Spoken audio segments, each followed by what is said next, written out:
Donc, je suis sur la page d'accueil de MindMeister. L'adresse, vous pouvez la voir ici. Donc, vous tapez cette adresse et vous arrivez sur ce site. Donc, vous allez vous inscrire. On vous propose de créer un compte directement à partir de votre compte Google ou à partir d'une adresse mail. Vous choisissez celui que vous préférez. Là, je vais faire continuer avec Google. Il va me proposer de choisir un compte. Donc, je prends un compte comme ça. Je fais continuer.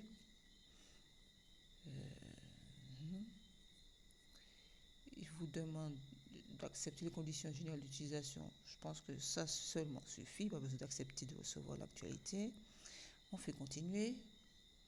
Là, vous avez un nom d'équipe que vous pouvez choisir de modifier. Votre prénom général sera affiché ou autre. Là, quel est le but? Vous pouvez mettre juste éducative, ça suffira. Précision dans quel... vous allez mettre personnel. Ça va aller plus vite. Faites suivant. Personnel à votre domicile, puisqu'en plus c'est le cas. Et votre compte écrit. Voilà. Là, je balance ça. Voilà. Et maintenant, je vais me déconnecter de ce compte que je viens de créer et je vais me reconnecter sur le compte que j'avais déjà. Juste là.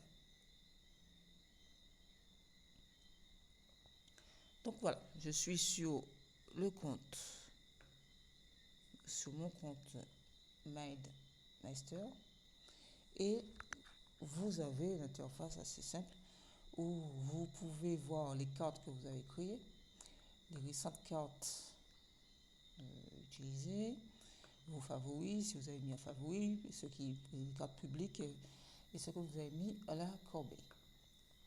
Donc, on va aller voir un petit peu comment ça se présente pour une carte mentale.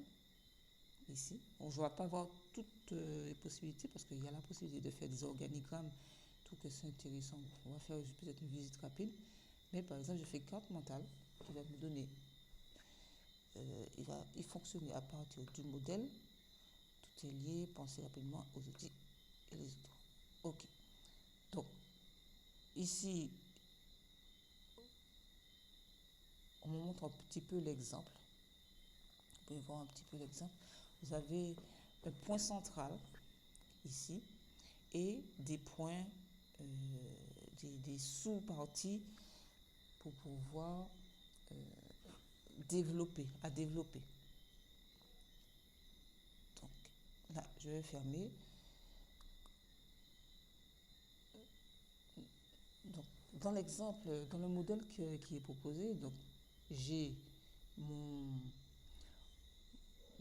central, mon titre central, c'est mon co-titre, ma nouvelle carte mentale. Après, j'ai les sujets au premier plan, les sujets premier plan toujours, et les sous-sujets. Je peux en ajouter d'autres en cliquant sur le plus ici. Je peux ajouter, il faut que j'insère un contenu. Il suffit de taper test. Si je fais entrer, il me donne la possibilité de faire un sujet en dessous. Test 2, je fais entrer, je peux faire plus pour ajouter un sous-sujet à test 2. Alors, il faut que je tape. Alors, je fais entrer. Donc, je peux faire entrer 2 fois. J'ai donc entré. Si je fais tabulation, il m'envoie en sous-sujet, etc. Donc, l'idée, c'est que ça, c'est simple en fait, à créer une carte mentale. L'application même est très intuitive, on va dire ça comme ça. Mais voyons un petit peu quelle utilisation que vous pouvez en avoir. Là, je retourne. Donc là, j'ai la carte que je viens de créer. Si je fais plus, je fais nouvelle carte mentale. J'ai différents modèles. J'ai business plan. Enfin, on voit un petit peu tout ce que ça propose. Différents modèles. Ici, j'ai le planning de leçons.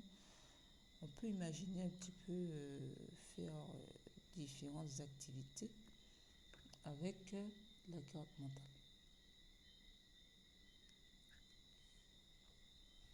Donc, je fais mise en page, je fais carte mentale et j'ai créé une carte mentale vide. Maintenant, je vais réaliser une carte mentale que je vous demanderai de reproduire aussi pour pouvoir utiliser, appliquer le logiciel. Donc, vous pouvez regarder, faire pause, aller faire les différentes étapes pour la réalisation de la carte. Et puis, on aura l'occasion en présentiel de réaliser différentes cartes mentales liées par exemple à différentes activités que vous avez. De voir comment vous pouvez l'utiliser de façon pratique pour vous. Parce que ça pourrait paraître un peu théorique vu comme cela. Donc, je vais commencer par créer une carte mentale que je propose. Donc ici, je clique dans la carte, je sélectionne tout. En fait, je vais faire une carte mentale de mind mapping. Donc, carte mentale. Mind mapping, ça c'est le sujet. C'est mind mapping. Imaginez-vous une leçon, un cours sur le mind mapping. Et l'idée, c'est de présenter ce que c'est, qu'est-ce qu'on peut en faire, etc. Donc, j'ai mind mapping. Je prends mon premier sous-sujet. Je clique 2 fois, parce qu'il y a le modèle, j'utilise ce qui est proposé, je fais schéma. Alors, ce qui est là, c'est...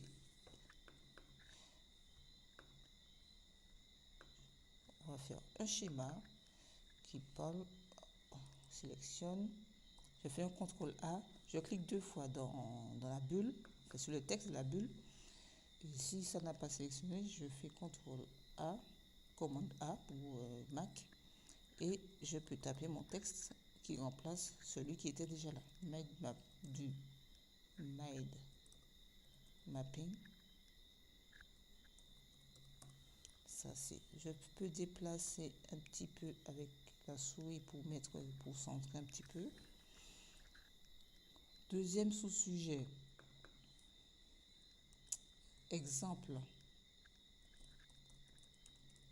d'application. Alors, ça peut être un exemple d'application.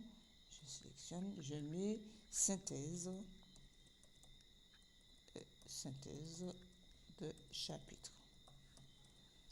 Vous voulez faire une synthèse de chapitre d'une séance que vous avez réalisée en formation, par exemple, ce qui vous permettra de réviser ou d'organiser vos cours, si je peux dire ça comme ça, de façon à ce que quand vous allez retourner dessus, ce soit plus facilement mémorisable.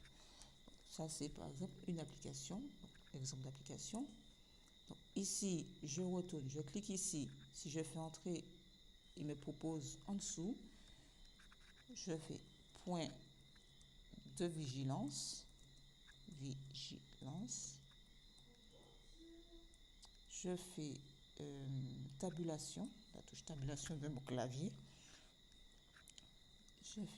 Je liste les bonnes pratiques. Enfin, là, j'ai mis bonnes pratiques, mais ça, l'idée, c'est de lister en fait toutes les bonnes pratiques qui peuvent être réalisées. Je reclique ici, je fais entrer, il me propose une autre branche.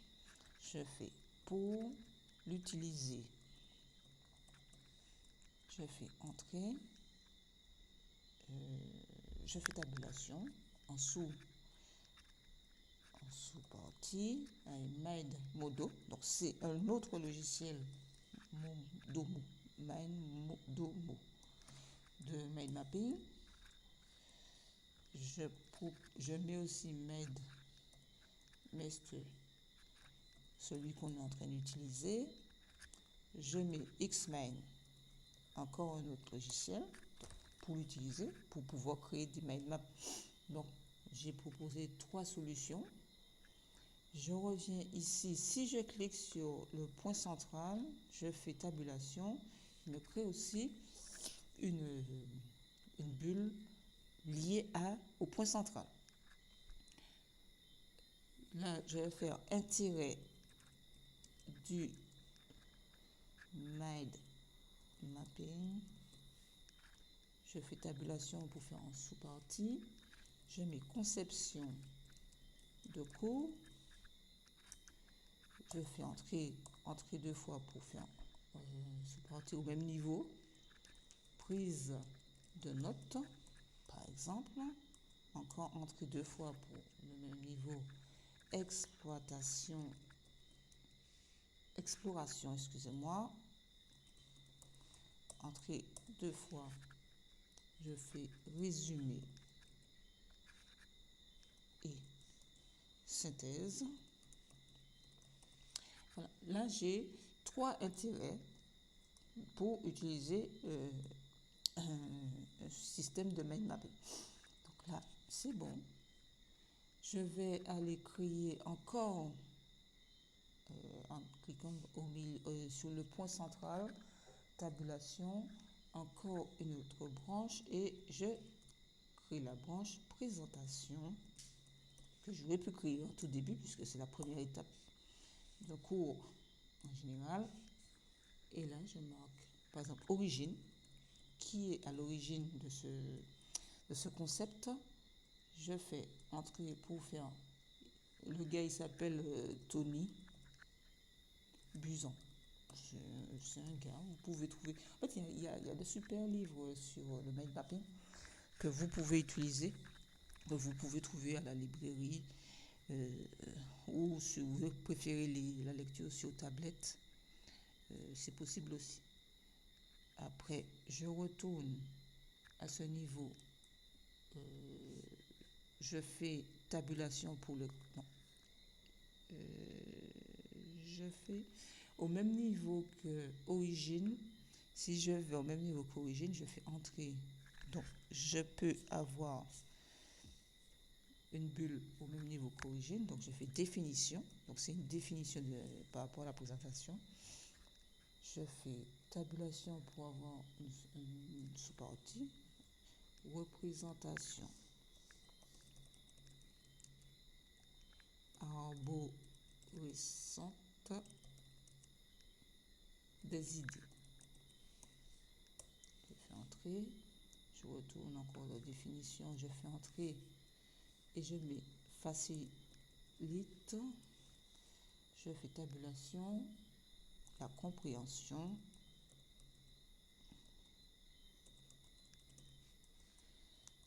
Entrée pour le niveau et la mémorisation.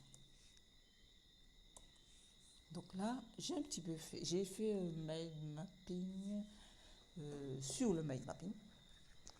Qui vous présente le mind mapping, vous donne une idée de ce que c'est et en même temps comment créer une mind map. Après, normalement, je peux déplacer les bulles pour qu'ils puissent avoir une présentation un peu plus lisible. Là, je vais dézoomer pour avoir une présentation, une vision globale. Donc, je peux laisser comme ça. Là, je ferme ça. Puisque j'ai une vision assez claire de l'ensemble du contenu que j'ai mis dans ma mind map. J'ai fait une mind map qui, au centre, il y a le titre principal du sujet. Donc, si vous prenez l'exemple sur une séance que vous avez eue pendant la formation, ça va être le titre de la séance. Après, vous aurez la présentation de la séance, avec définition du sujet qui est traité, des points qui est lié à la présentation du sujet. Donc ça peut être les personnes intervenantes ou bien les personnes qui sont à l'origine d'eux, etc. Après, vous pouvez mettre l'intérêt, les différents points, les différentes parties, grandes parties du sujet seront présentés en premier sous-partie. C'est là, il y a la partie principale, il y a le grand titre, après il y a les grandes parties, les grand 1, grand 2, grand 3, si c'est comme ça. Et après, vous avez par exemple grand A, grand B, grand C. Pour chaque partie, vous pouvez le présenter comme ça. Et lorsque vous avez ici, par exemple, un grand A, vous pouvez avoir petit 1, petit 2. En fait, vous voyez, si on devait présenter une séance ou un cours, un sujet de différentes sous la forme d'une mind map, cela pourrait être présenté ainsi.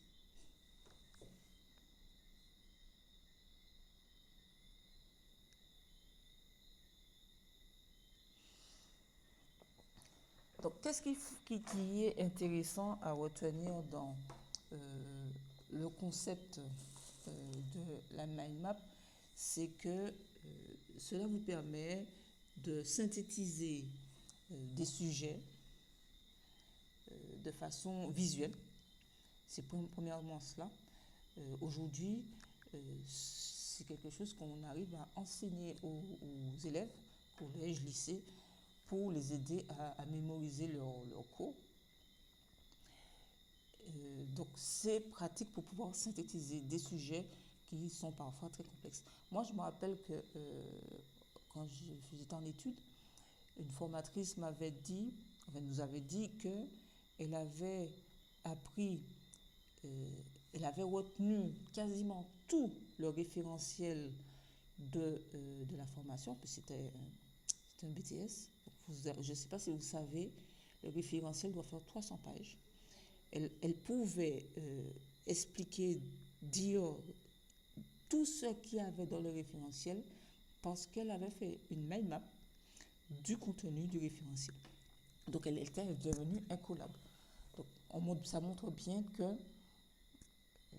la mind map est un bon outil pour la mémorisation, d'ailleurs c'est là, et la compréhension, parce qu'en fait, quand on a 300 pages, c'est quand même difficile de comprendre en fait l'amplitude que pourrait prendre un sujet.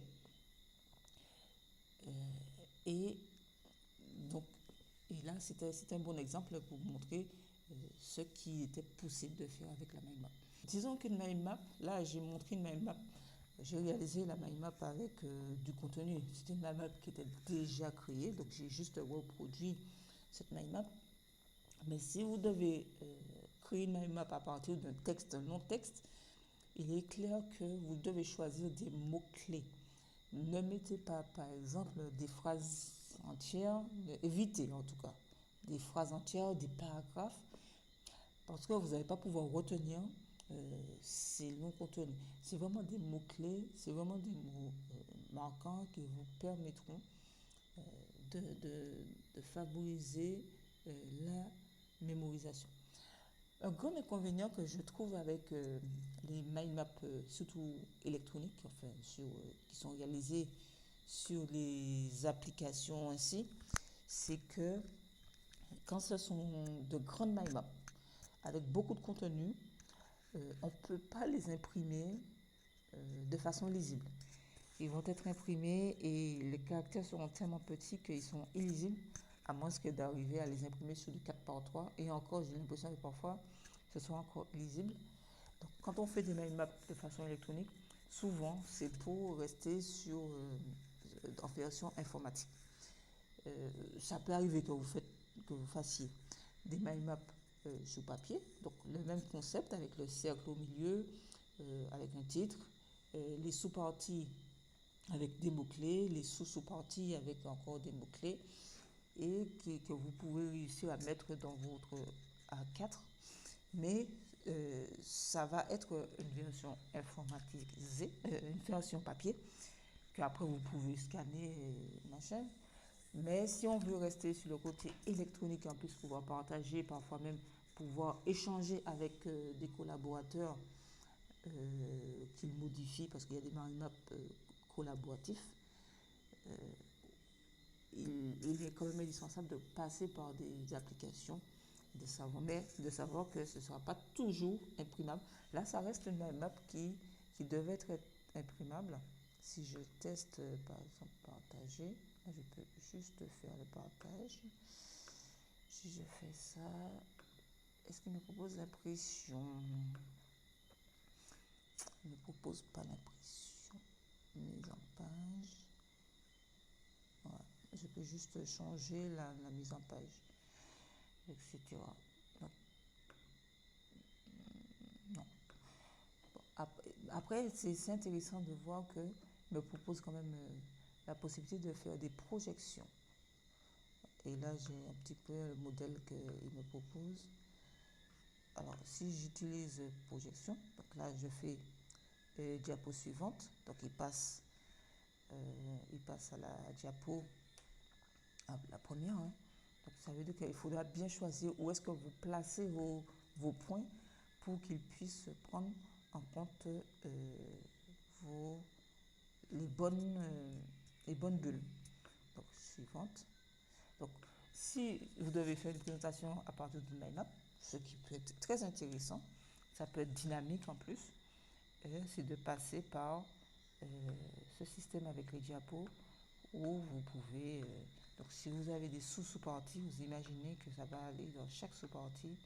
Par exemple ici, on a sous-partie, il va nous faire, vous voyez, à chaque fois je fais juste suivant, et puis je peux, et là il revient au départ, donc là je peux vraiment, enfin à chaque sujet, chaque mot-clé, donner, comment dire ça, enfin discuter, enfin parler, exprimer sur le point. Alors, si je, je diminue un petit peu tout ça. Alors, je peux styliser ici un petit peu, changer la police, changer la couleur, mettre des arrière-plans, la forme des bulles, c'est possible, mettre des bordures, changer le type de ligne. Comment les flèches ou les traits sont présentés. Si vous préférez comme ça, si vous préférez comme ça, c'est vous qui voyez au niveau du style, de la mise en forme, tout est possible et pas imaginable, mais tout est. Vous pouvez vous amuser un petit peu sur ce point-là. Ajouter des icônes, ce qui est possible, ça peut vous aider parfois à. Les dessins sont pratiques pour la mémorisation. Tant que c'est possible d'utiliser la recherche, insérer des dessins, ce qui vous permettra de pouvoir mémoriser, vous aider. Surtout si vous faites une présentation, parce que la présentation, quand on va avoir PowerPoint, on aura l'occasion d'en parler. Dans une présentation, on met très peu de texte, ce sont des mots-clés, et tout ce qui aurait pu être écrit est dit. Et s'il y a des icônes ou bien des images, cela permet plus facilement de retenir, de faire des appels à la mémoire pour en fait s'exprimer plus facilement. Enfin, j'espère que je me suis fait comprendre. Voilà. Donc globalement, je vous ai montré un petit peu le fonctionnement de la mind map. Je pense qu'on aura l'occasion de revenir dessus pour pouvoir faire des applications plus pratiques de cet outil avec des exemples plus concrets pour vous par rapport à votre formation et votre activité. Voilà. Ici, je fais un petit retour et puis allez voir ce qu'on propose dans Organigramme. Ici, on a des organigrammes. Organigramme, ce qu'on connaît d'un organigramme, hein, c'est un organigramme classique. On peut faire des organigrammes Si jamais vous êtes en stage et que l'entreprise n'a pas d'organicum, ça arrive, hein, ça arrive. Vous pouvez en faire un à partir de ça, à partir de cette application. Utilisez aussi les listes. Là, c'est payant.